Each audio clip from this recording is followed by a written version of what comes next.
Isang masayang pagbati na may ngiti sa aking mga labi. Naghahanap ba kayo ng makakatuwang sa pagre-review ng inyong anak? Meron yan sa DepEd. Ang ETUlay online tutorial ay libre at handog ng ating kagawaran sa pangunguna ng OUA ICTS EdTech. Ito ay isang proyektong makatutulong sa mga mag-aaral, katuwang ang mga magulang o kasama sa kani-kanilang tahanan para masagutan at maunawaan ang mga modules. Hangad din ng programang ETUlay ang matulungan ang ating mga guro sa kanilang mga blended learning classes. Ang ating ETUlay ay mula kinder hanggang senior high school.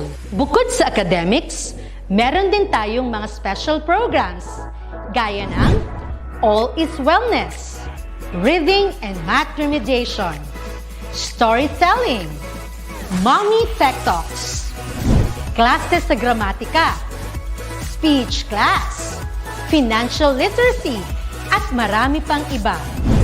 Pinalawig din ng ETUlay ang ating Alive program para sa mga mag-aaral mula grade 1 hanggang grade 3. Gayun din ay mayroon tayong ALS program at SPED tutorials na makasisigurong makakamit ng lahat ang inclusive education. May SPED hotline na rin para sa inyong mga katanungan patungkol sa special education. Kaya, subaybayan mula Lunes hanggang Biyernes, mula 9:00 ng umaga hanggang 7:00 ng gabi ang ating ETUlay. Sa ating pagtutulungan, maiaangat natin ang bawat isa. Ating itutulay ang pagkatuto upang di mapigil ang pag-aaral ng kabataang Pilipino. Itulay natin ito, sulong edukalidad.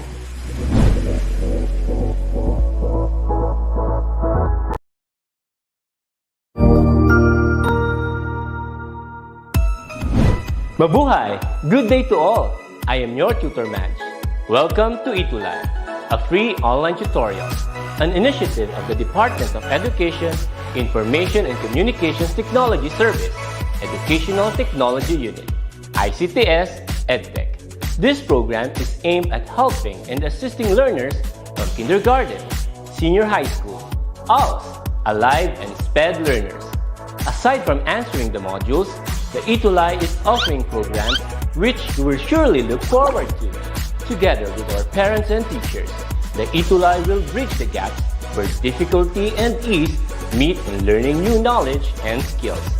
So, let us prepare our module, pen and paper. Ready your mind to see and hear worthwhile and interesting lessons. Let us now study and learn, together with our volunteer online tutors. Tara na!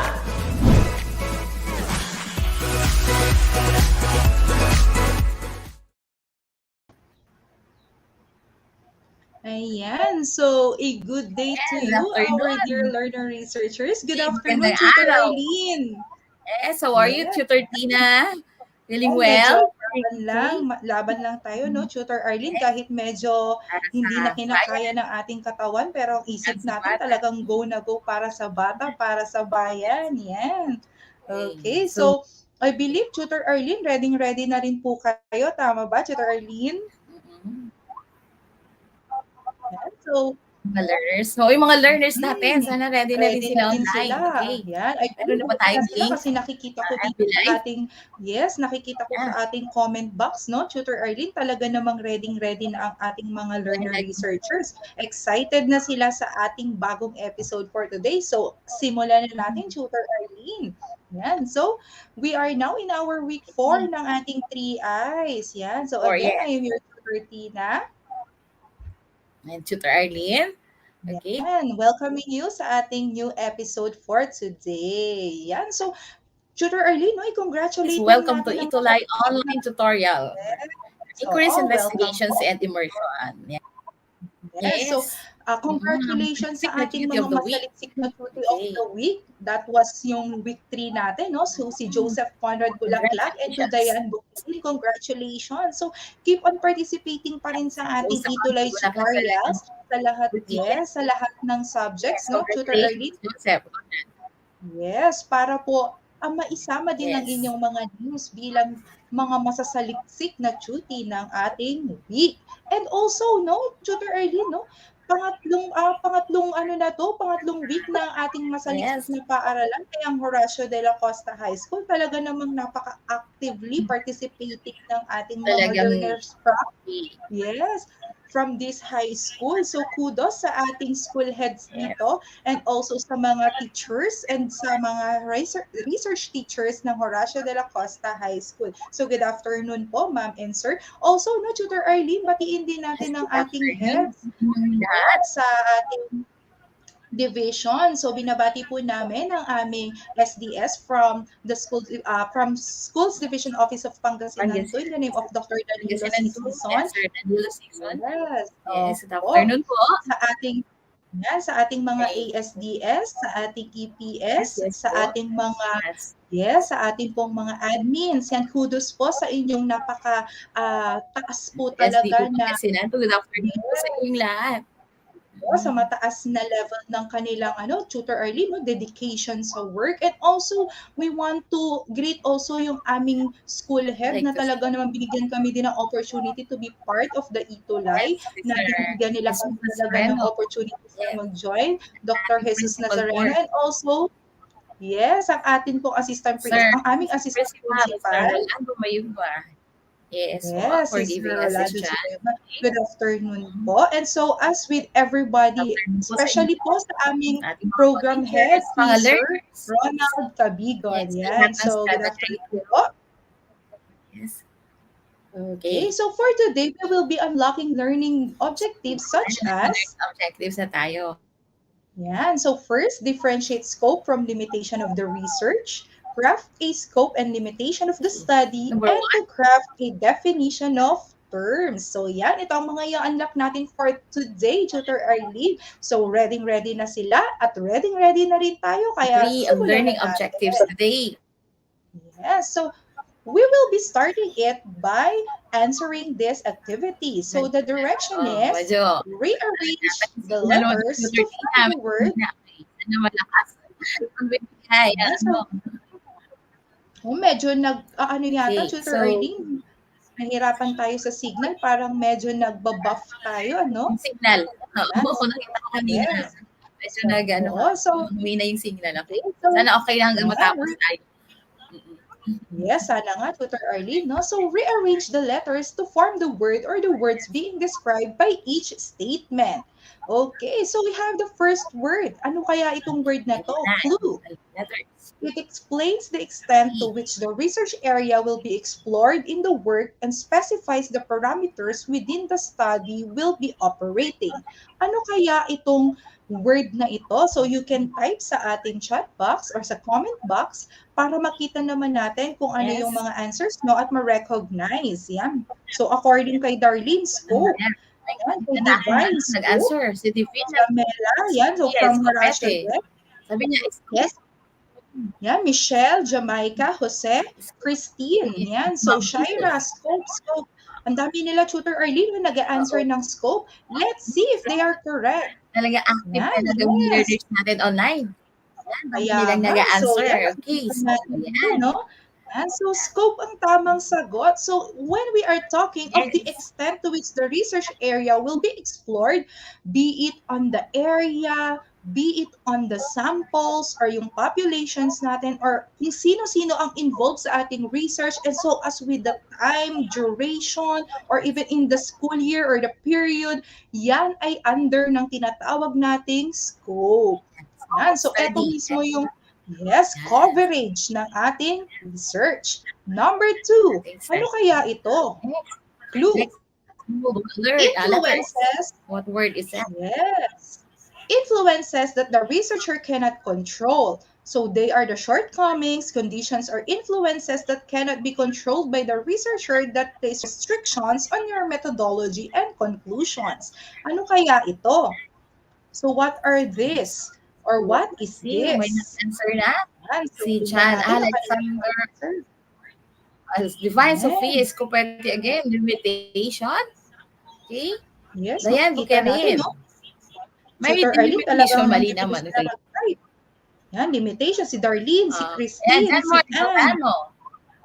Yes. Sabi niya, Okay, let's let's see limit kung na tama lang. sila, Tutor Arlene. Enrique Figueroa. Okay. Ayan. So, limitation ang tamang sagot. Okay. So, bakit ba limitation ito? So, in every research, as we all know, we cannot actually give scope in a broader aspect. Most especially kapag hindi naman talaga natin kaya because we are a novice researcher or yung baguhan tayo or merong mga restrictions sa mga napipili natin na mga aspects ng scope natin. Diyan ngayon papasok ang tinatawag nating limitations. As you can see, no, hindi natin control lahat ng mga variables except, of course, if you are going to have yung tinatawag nating experimental research. But in practical research, sa 1 and 2 natin, sa quantitative and qualitative research natin, nakadepende pa rin yan sa availability ng ating scope or sa mga availability ng mga variables na in-include natin sa scope natin. Medyo i-limit natin siya according to sa kakayahan natin as a researcher, sa availability ng materials or data na mapagkukunan natin, and even doon sa area. The broader or the wider the area is, of course, mas malawak din ang magiging scope ng research mo. Are you going to do that? Most especially kapag ordinary student ka lang, di ba hindi? Therefore, you need to limit your research. That is the role of your limitations. Yes, number 3. Okay. Ano kaya ito? Mga jumbled letters and 2 to 3 words. Okay. It defines terms used in conducting research, for example, those describing methods, measurements, statistical procedures, and other aspects of research. Ano kaya ito? Yan. So, ano kaya itong tinitignan natin na ito? Right, so, according to... May mga nag-answer na agad. Definition of terms, sabi ni Darlene Tumampi. Yes, sabi ni Raven Omela. Connections ngayon. Terms, mabilis na. Yeah, mukhang mabilis ang mga internet connection nila. Yeah, so, nag-a-answer. Pero meron pa rin mga nahuhuli, Tutor Arlene. Ito siguro yung medyo mga slow ang ating internet connection. So, Bea, Jose, and Christine, and so as with Jen, Rose, and Shira, they've answered definition of terms. So, tignan natin. Yes, they are correct. It's definition of terms. Kaya nga tinawag na definition. Correct sila talaga. Galing ng mga learners natin online sa mag-answer. Kaya nga, Tutor Arlene, talaga namang ang bibilis ng kanilang mga isip, nakikita agad nila kung ano yung answer dito, no? So, definition of terms actually defines kung ano yung terms na ginamit natin either operationally or theoretically sa ating research. So, meron kasing mga terms doon na iba ang pagkakaintindi ng bawat readers or ng bawat magbabasa ng inyong paper. Therefore, you need to include those terms in your definition of terms para mas maliwanagan sila na ito pala ang ibig sabihin ng word na ginamit niya rito. Yan. Lalo na kapag meron tayo mga words, no? Yes, meron tayo kasi mga words minsan na akala natin ito yung meaning pero iba pala ang pagkakagamit natin sa paper natin, such as the word light, di ba? So we have different definitions of light, but it depends upon how you are going to use the word light in your sentence. So ganun din dito sa definition of terms natin kasi nakadepende yan sa kung paano mo i-construct ang iyong words or sentences or data dito sa ating research. Number 4. Yan, ano kaya ito? Jumbled letters. So, 2 words. Yan, 2 words. So, it is defined in simple words, ideas, or constructs to yield a clear understanding of the term. That's according to Hoy and Adams in 2016. Ano kaya ito? Okay, so let's see. So type your answer in the back comment box. And send. So, may mga... Okay, so hi daw po. Good afternoon po. Ayan, meron na si Darlene Tumampi. Conceptual definition. Definition. Jose Enrique Figueroa, conceptual definition. Okay. Yan. So, kahit Tutor Junjun, nakakatapos lang sa kanyang factual research. Wow, hello. Okay, so yan, makikita natin, no? Puro sila conceptual definition. Tignan nga natin, Tutor Arlene, kung tama sila. Tutor Tina, yan. Okay, so correct. Conceptual Conceptual definition. definition. Notice conceptual definition. Gagaling talaga nila, no? Mukhang ang kanilang talagang mga isip napakalawak, nakukuha nila agad. Ang gagaling, ng mga bilis. learners, ng mga learners So, natin. Yeah. when we are talking of the conceptual definition, so according dito, it is defined in simple words. Yan, so ideas na kung saan mas mabilis na maiintindihan ng mga readers natin. Kaya nga siya tinawag na conceptual, on the concept. How are you going to use that in your concept? So, ito yung conceptual definition of terms natin.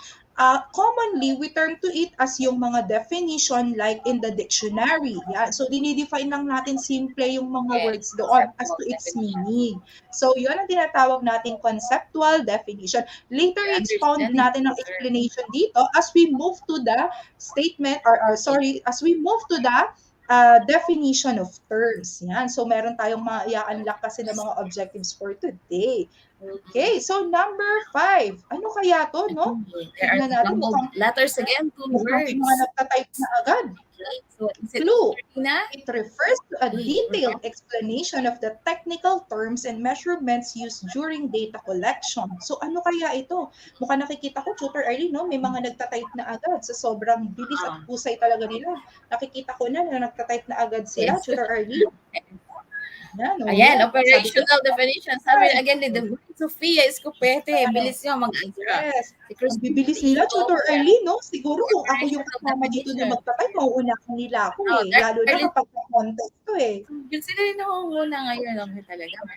Yan. So, according to Dianne, to Christine, Darlene, Jerry, Shira. Operational definition.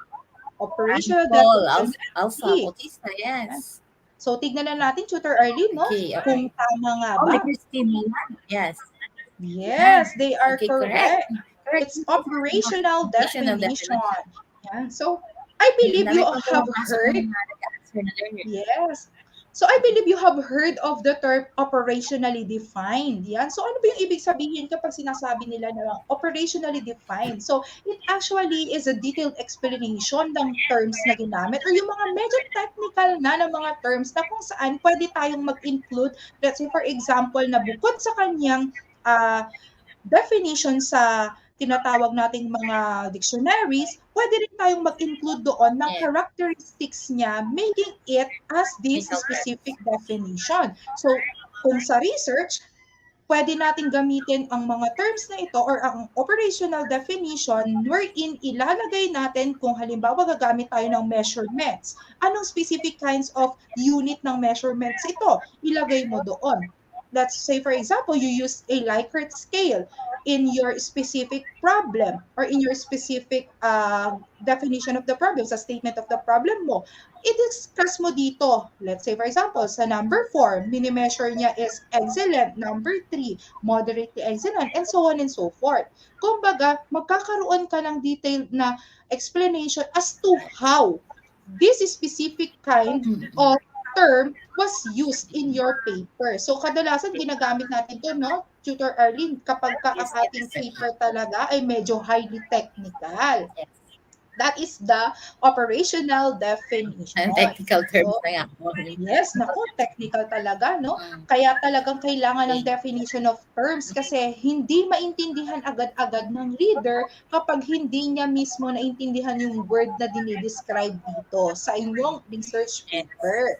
Yan. So again, when we are talking of these words, yung mga nakuha nating words na nasagutan ninyo, ito ay magiging part ng ating lesson for today at uunahin natin ang ating first na objective, which is on the scope and limitation of research. Ito yung i-unlock natin. So ano nga ba ang scope and limitation of research? So sabi dito, make the study more manageable and feasible. Ano ba ibig sabihin niya? So as you can see, yan. So si scope, lagi siyang accompanied by limitation. Kumbaga parang ano na nga sila magkapatid, kambal. Yan. So, in every scope, there will always be a limitation. Kumbaga parang sa real-life scenarios, no?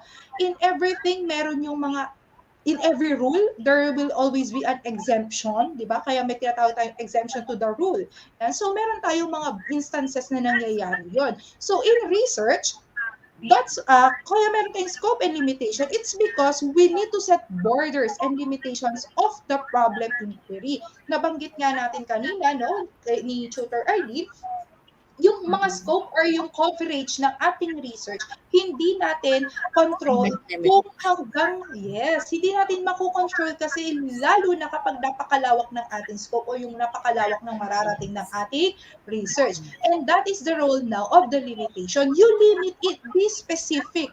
Di ba natatandaan niyo sa ating previous episode na isa sa mga dapat na isang alang-alang natin in creating a very good research is that it must be smart aligned. So nabanggit ni Tutor Arlene kung ano yung ibig sabihin ng smart before. And I believe na tumatak yan sa isip niyo. So you need to be specific.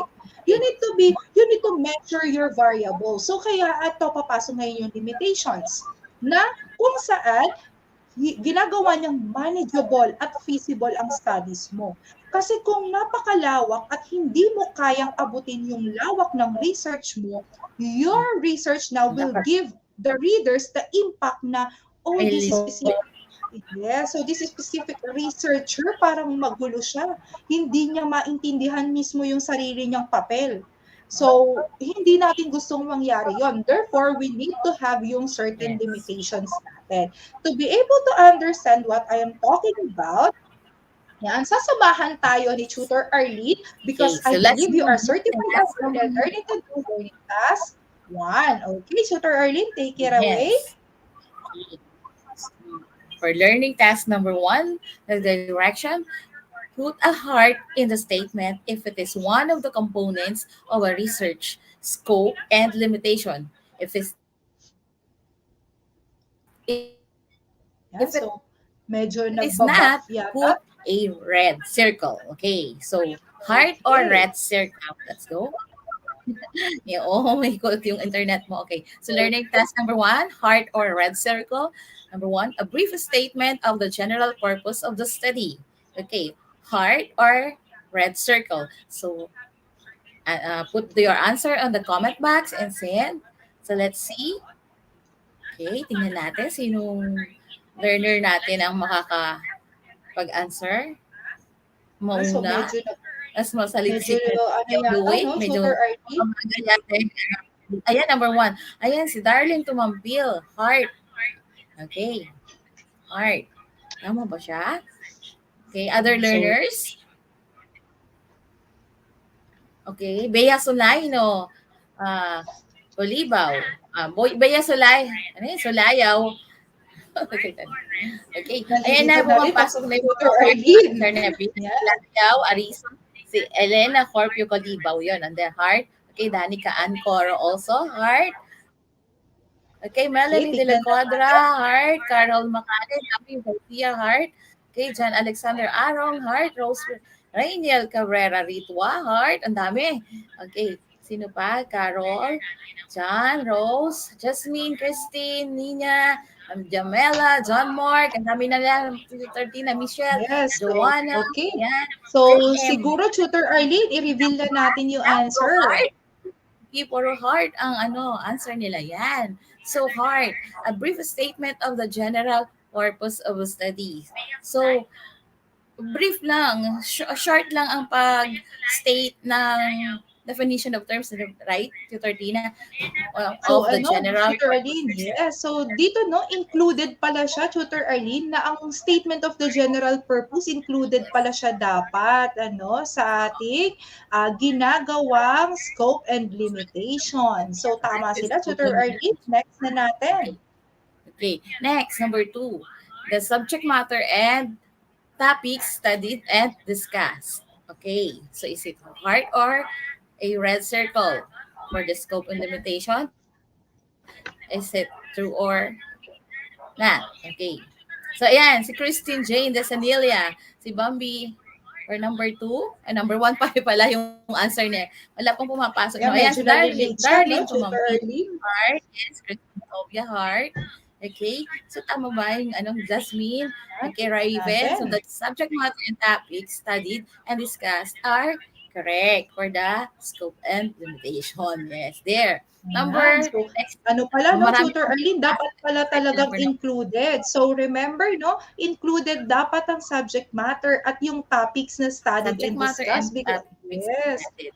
kailangan pala to, Tutor Arlene, sa scope and limitation. Yes. Okay. For number 3, okay, the locale of the study where the data were gathered or the entity to which the data belong. Is it a heart or a red circle? Correct or not? For the scope and limitation. Okay, let's see. Nasa number 2 pa yung mga answers nila. Okay, number 3, ayan, si Yes, sir. Divine Sofia Escopete, nakalimutan yata niya yung answer. Yan si Christine Itobia. Okay, heart. Joanna, walang number. Heart siya. Okay, So, maraming number 3, John nag-heart, Mark Tutor Arlene. Dolano. Heart. Nasa number 3 na tayo. Okay, yes. Marami nang pumapasok ang answer nila sa number 3. Carol, John, Rose, again, Elaine. Talagang very active sila. May number 2 pa si Gerald. Okay, nasa number 2. Okay, so let's see, Okay, John Tutor Paul, Arlene. acknowledge also their answers. Okay, so it's a heart. Yes, correct. The local of the study where the data were gathered or the entity to which the data belong for the scope of limitation. Of course, you have to state within the community or school or within ba sa isang strand or yan or sa isang town, sa isang province, sa isang district, right? Or nationwide ba siya? Ayan. So, local of the study where the data were gathered or the entity to which the data belong should be stated in the scope and limitation. Right.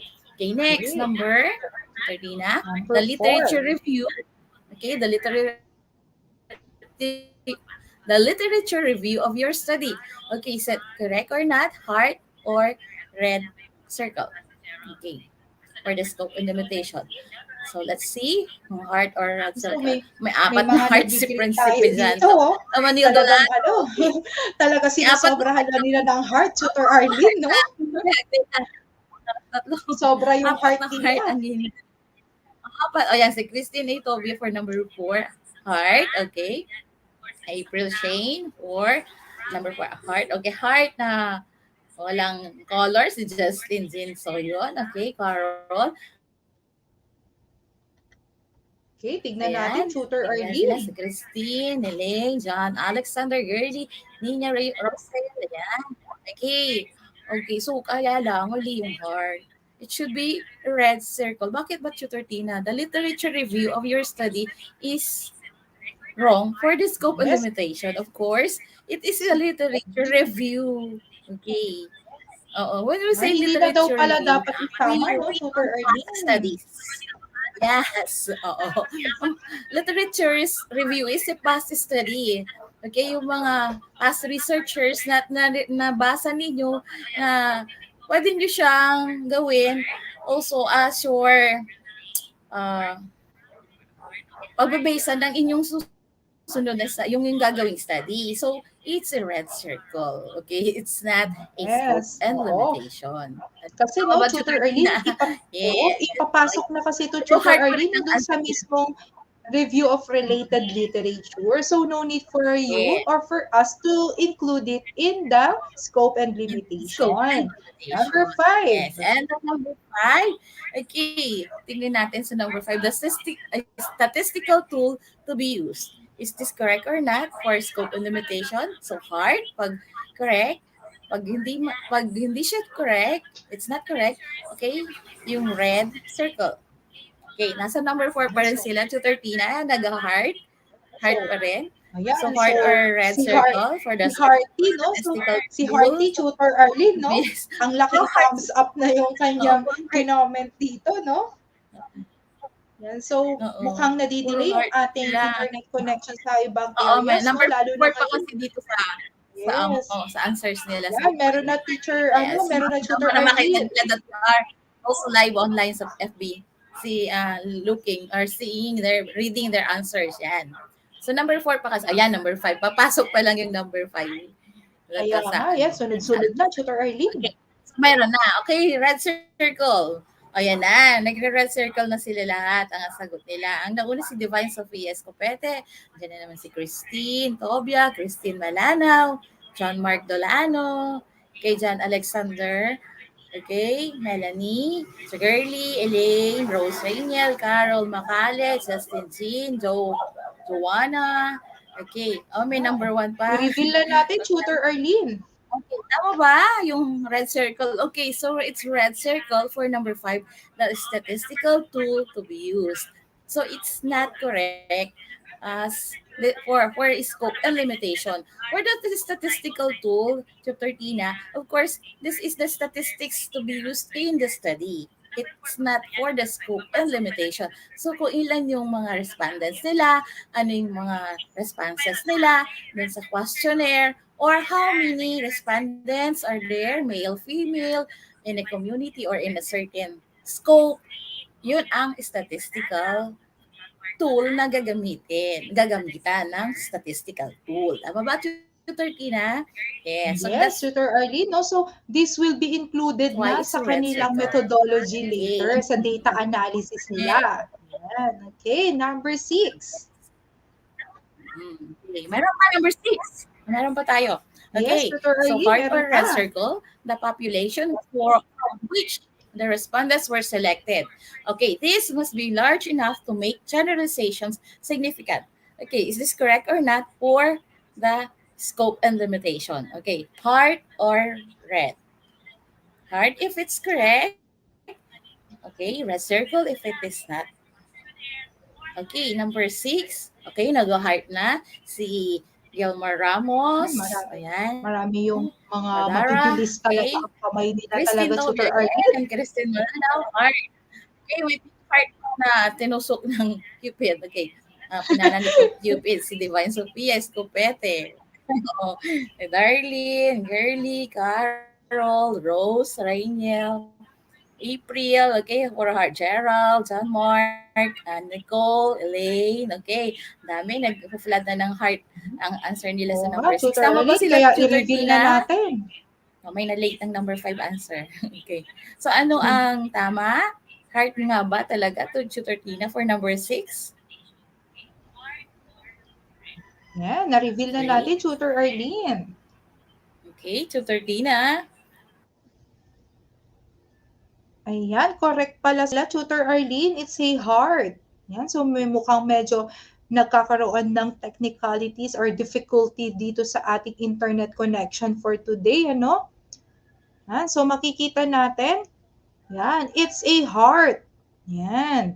Na kung saan pala, yung population from which the respondents were selected must be included sa tinatawag natin na scope and limitation.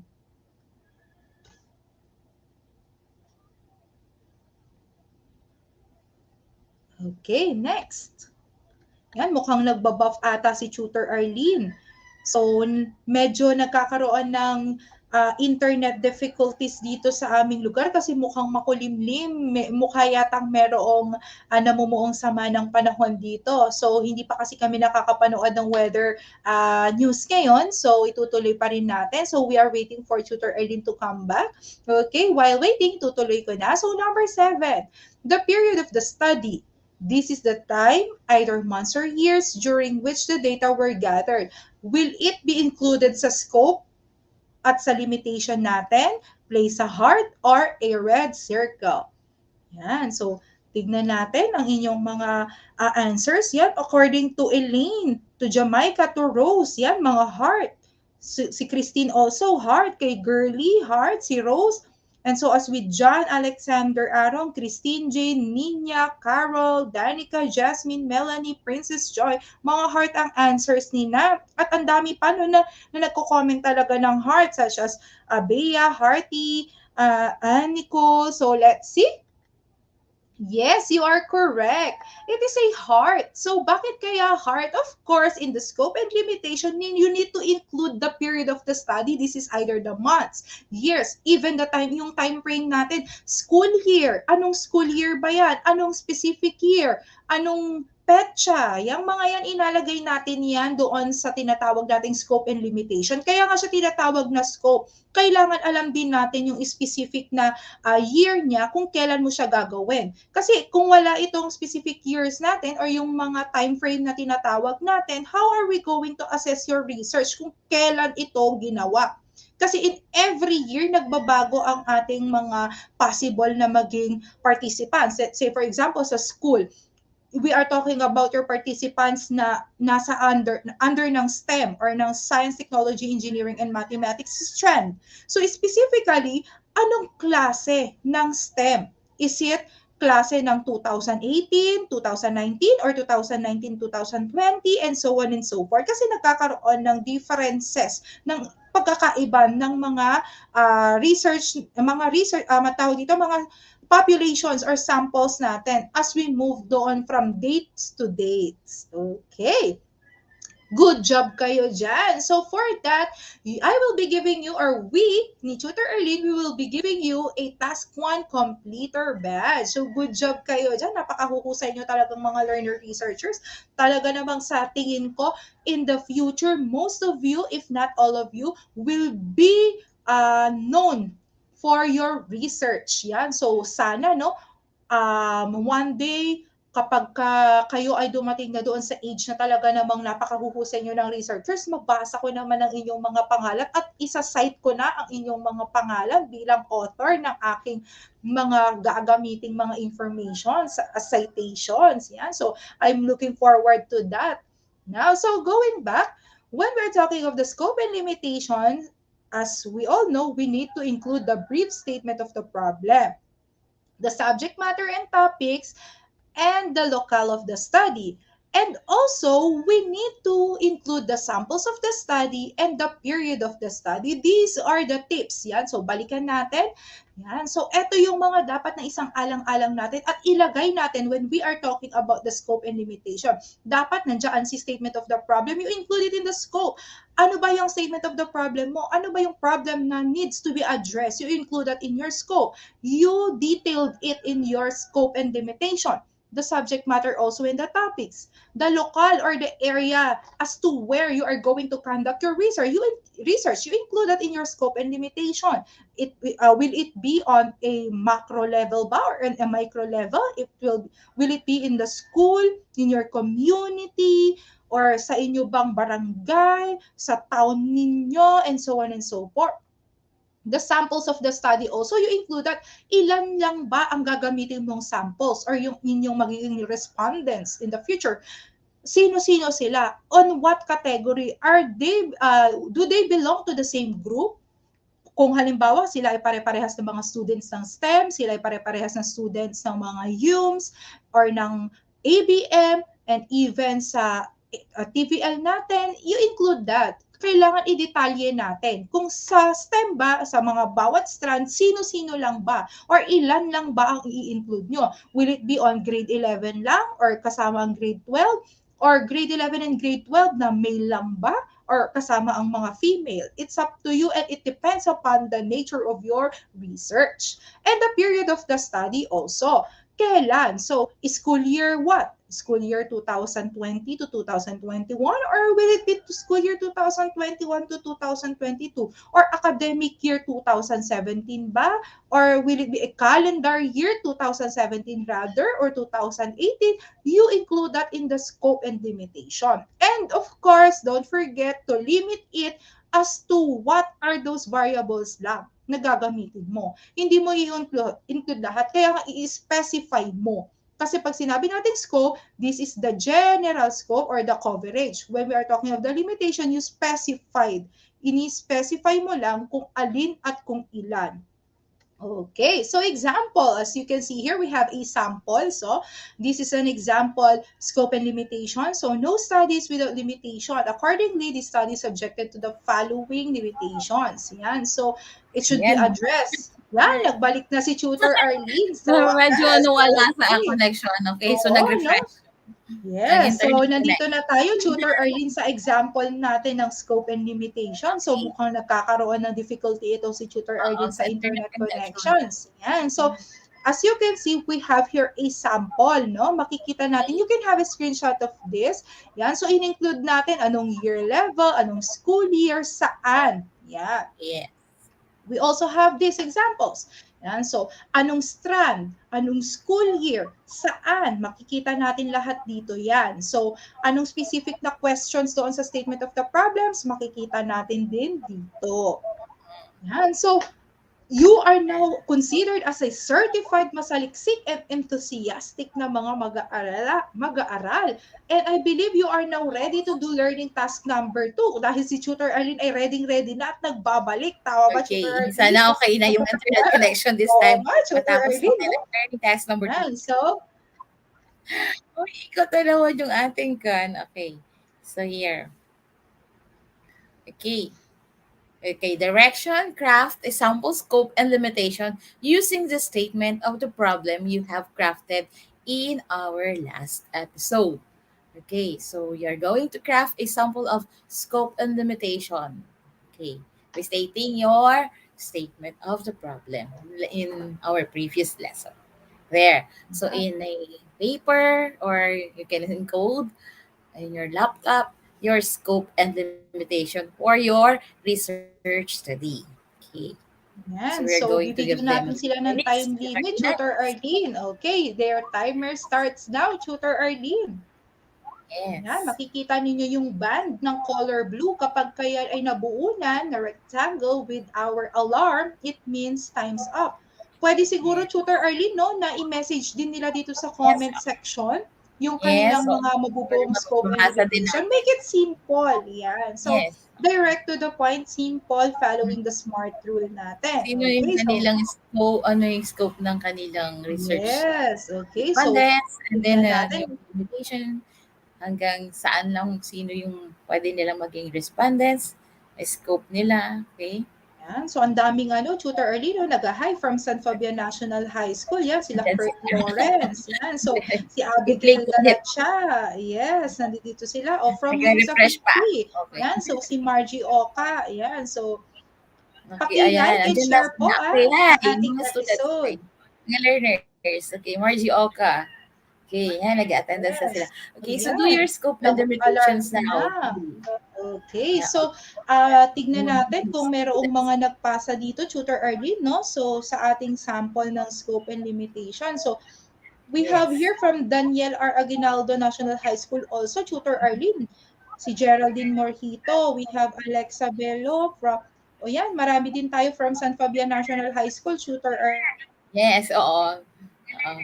Arlene, no? Yung ating school. So, Yung din, alert ng ating mga learners from San Fabian National High School. Yeah, yung ating mga youth students. So, good afternoon to everyone. Okay, so again, in creating a scope and limitation, so meron tayong mga, siguro nagtatype pa sila, Tutor Arlene, ng sample na scope and limitation, but so since we lack time, i-congratulate na agad natin sila. Yes, so i-congratulate na agad natin sila for being a task 2 completer. Okay, so ayun, Tutor Arlene, na-unlock na natin yung first 2 objectives, Tutor Nina. Yung first 2 learning objectives natin. Na-unlock na rin. Na-unlock na rin yung craft, the scope and limitation of the study. Sana makapag-send sila ng kanilang scope and limitation. Kaya nga, Tutor Arlene. Yeah, so we are waiting sa ating comment box. Okay, so congratulations for a job well done for accomplishing task 1 and task 2. Yeah, so congratulations. You deserve a virtual clap. Yeah, so napakahuhusay nila, Tutor Arlene. No? And now, going back to the continuation of our lesson, yeah, so sa definition of terms naman tayo. So as you can see, meron tayong dalawang type. We have the conceptual at operational. Ito yung sinagot nyo kanina doon sa unscramble the letter. So we have conceptual and operational definition. Ano ba pinagkaiba nila? So when we're talking of the conceptual, it refers to the dictionary meaning. So sabi ko nga kanina, it's on the concept, more on the concepts. The definition of it based on the concept itself, was operational, the meaning of the concept or terms as used in a particular study. How did you use this, or how are you going to use this word in your study? Paano yung pagkaka-construct mo ng word na ito doon sa mismong data mo or doon sa gusto mong ipabasa sa mga readers mo? That will be on the operational definition. Or, to elaborate it further, according to Furkan Ulhaq Siddiqui, Okay. Yan, ito yung pinagkaiba ng conceptual at operational. Kapag ka sa conceptual, we term to it as theoretical or academic definition, na kung saan ang concept is generally accepted connection ng meanings or characteristics associated with certain objects, conditions, situations, and behavior. And it answers pala, no, yung what does it mean? So, kung ano lang yung definition niya or yung meaning. Yes. And the concept may change from discipline to discipline, from place to place, or things to things, and idea to idea. While when we are talking of the operational definition, it is simply how a researcher decides to measure a construct. So, eto na yung sinasabi natin, Tutor Arlene, kanina, no? Na pwede natin gamitin itong term na to na dinidescribe niya mismo kung ano itong word na to, depende sa kung paano mo siya ginamit. So, describe. Yes, that's the research. Yes, give the characteristics, not just merely giving its meaning. So, it answers the question, how to measure it. So, how are you going to measure this specific kind of word in your research? Kung halimbawa, gumamit ka ng level of awareness. So, that level of awareness, how are you going to measure that? Are you going to use a Likert scale? And in using a Likert scale, ano na yung mga ibig sabihin ng mga scales mo? So you can include that in the operational definition. Let's say for example, 5, 4, 3, 2, 1. So ano yung ibig sabihin ng 5 doon sa inyong Likert scale? You include that in the definition of terms. And also, aside from that, yes, it's a concrete representation of a construct or a way of counting and measuring something by a researcher as per his convenience. So the way you present your data or the way you present this word or words in your research paper, mostly kapag ka inyong research doon talaga sa highly technical, gumamit ka ng operational definition. But if you are going to have your definition of term na sa tingin natin medyo mauunawaan naman agad at hindi ka naman gagamit ng measurements to describe it, you can do it in a conceptual definition like lang na definition of terms. Or, Tutorly, no? Kapag ka naman gusto mo na talaga namang maintindihan talaga ng inyong mga readers, you can use both. Pwedeng itong si conceptual definition, pasukan mo ng operational definition. Yes. Para masabi talaga na masyadong marami yung gagawin nilang i-define na terms. At least 10 terms. Yes. Okay, yan. So, yung mga terms kasi natin, no, Tutor Arlene, hindi naman lahat dun ng word na sa tingin ninyo is lalagyan nyo na talaga ng definition. So, ang lalagyan nyo lang talaga ng yes. Lalagyan nyo lang talaga ng definition yung sa tingin nyo parang iba ang magiging iba ang magiging meaning. Or yung lalagay nyo lang ng term doon, yung sa tingin ninyo na iba ang magiging understanding ng bawat reader. So, yun lang. Terms related sa topic na bibigyan na okay. Tama. How it is yan. So, example ng ating definition of the study, so or the term, sorry. So ito, kung mapapansin natin, anong type ito? Sige nga, you can comment sa ating comment section. Ano kayong type ng definition of term ito? So paki-type natin dito. Yeah, so ano kaya ito? Is it operational ba ito or doon lang tayo sa may doon tayo sa definition of terms lang na conceptual? So, pwede nyo i-type doon sa ating chat box. Yeah. Yan. So, ang comment box kung operational ba siya o conceptual definition, yung sample natin. Okay, yung sample natin dito. And analyze natin, no? Ano pang isang may natin dito? Conceptual definition daw to Tina, sabi ni Divine Sophia. Okay, so, also kay Dianne. Si Raven. Actually, correct ito. Yan, tama kayo dyan. Nasa conceptual definition lang tayo. And as you can see, ano pang isang mapapansin nyo sa pag-create natin ng definition of terms? Di ba naka-alphabetically arrange siya? Yan. So, isa sa dapat nakaka-characteristics ay dapat naka-arrange siya alphabetically from A to Z. So, huwag nyo i-rumble kasi di ba sa dictionary yung gagawin nila. Basta define lang yung at least 10 terms alphabetically arranged. Okay, yan. So, another example. So dito naman, Tutor Arlene, no? Yan. So yung mga words dito, etong mga words na to, pwede natin i-describe din sa mga ito kung ano ba yung ibig sabihin niya. You give the characteristic of it. Okay. Yan. So pwede So, natin yan conceptual ilagay. definition kanina, of course, we have the, okay, what is this Yes. example? Yeah. The, For example naman okay, ng operational, no? types comment box. Kaya nga, Yes. Anong sample ito? Okay. Nasa conceptual pa rin yung sagot nila. Ang conceptual definition tayo kanina. Okay, ito ngayon, example ay may alphabetically arranged, sabi niya. Okay, yes. Yan, so we can assess this, no, Tutor Arlene? Yan, so this can be a conceptual then, but it can also be an operational kapag hindi naman talaga nangangailangan na ng mga other characteristics na isisingit natin dito. So as you can see hindi dito, naman natin mahanap din yan sa text dictionary. Yes, yeah. So kaya masasabi natin na it is somewhat operational din naman. Okay, so nakita natin, no? Pumapasok So for, dahil medyo nauubusan na tayo ng time, Tutor Arlene, so ibigay na natin ang kanilang additional task. Okay, Tutor Arlene, take it away. Okay, for your additional task, direction, craft a sample definition of terms using your statement of the problem, your significance of the study, and scope and limitation.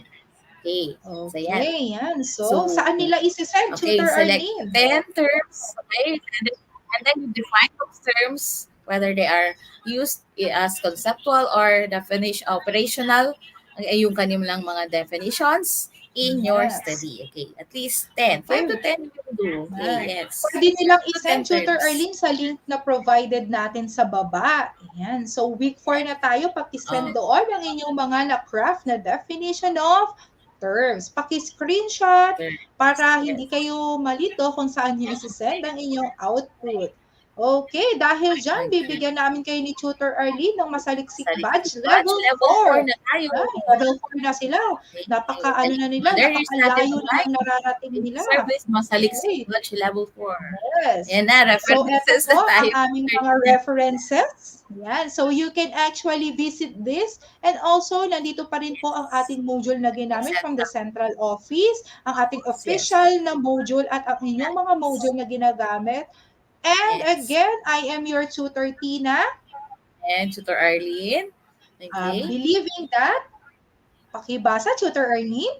Upang ang kaalaman ay maging siksik, umaapaw at hitik, tayo ay manaliksik. Okay, so research is the key to all problems. Okay, so you can catch us sa aming sa ating official na Facebook page natin, DepEd ETUlay, at ang ating YouTube channel, DepEd ETUlay again. Kita-kits pa rin po tayo every Friday from 4:40 to 5:20 p.m. And happy researching! Thank you so much and see you sa ating next episode. Abangan nyo din yung susunod na episode at susunod na subject. Yan. Okay, thank you so much, our dear learners. Happy weekend, Tutor Arlene. Yes. Same with you, rest na, Tina. Yes, Tutor Arlene. No? Mga rest. Nakagaling natin kasi sa sakit eh. Yan. So, hope na all is well sa ating mga learners. To you, Tutor Arlene. Yan. So, Tutor Joy, we're done. Hello. So, thank you also, Tutor Joy, for directing us today. Thank you, Tutor Joy. Yes. So, again, also, sa ating program head, kay Sir Ronald. Yes, kay Sir Ronald Cabigod at ang ating kasama, Sir Junjun din, nakatatapos lang ng kanyang episode sa PR2.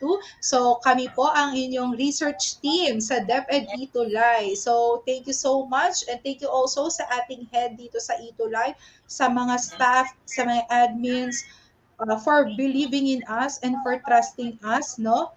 Lalo-lalo na sa mga utak behind this program. Kudos to all of you. Salute to all of you, Matt and Sir. Yes, sa EdTech unit na talaga namang gumagawa ng paraan para sa bata at para sa bayan. Okay, so abot natin yung learners natin. Yan. Okay, so thank you so much. We are just waiting, no, para mai-end na ang ating broadcast. Good afternoon. See you sa next episode. Ang husay naman! Natapos mo ang iyong tutorial session kasama ang iyong mahusay na ETUlay tutor. May bago ka bang natutuhan? I-share na yan gamit ang hashtag ETUlay Level Up.